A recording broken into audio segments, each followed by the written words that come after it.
Dvojicu mladića u noći između petka i subote na ulicama Subotice napala su i maltretirala dvojica maloletnika koji su od ranije poznata policiji. Jedan od nasilnika je uhapšen, a za drugim se još traga. Povređeni se sada oporavljaju od teških povreda koje su nanete gaženjem automobilom i udaranjem. Pretučen, pregažen pa opljačkan. Sve to doživeo 18-godišnji Aleksej Bojogović na ulicama Subotice. Tvrdi da su ga napala dva mladića iz zelenog Volkswagen Passata i pokušala da mu otmu torbu. Oni su, tada krenuli za mnom.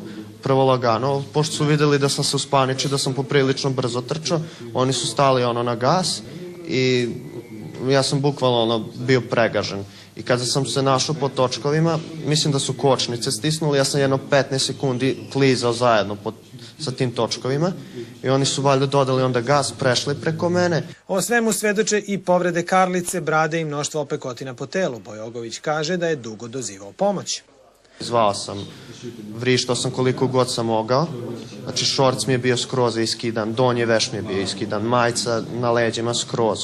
Znači kod je pucao neko u mene.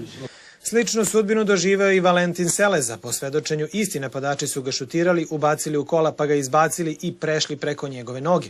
Valentinu je noga slomljena na 10 mesta, povređena mu je glava, a na telu su vidljive posledice batinanja. Subotički gradonačelnik traži hitnu reakciju policije.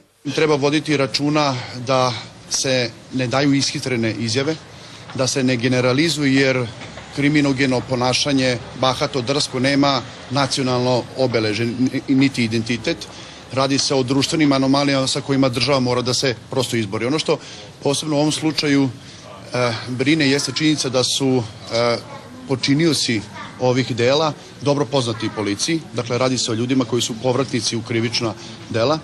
Na najave mogućeg organizovanja civilnih straža u Subotici, Modest Dulić kaže da su one legitiman način organizovanja, ali da bi značile i potpuni poraz države u obračunu sa kriminalom. O eventualnoj blokadi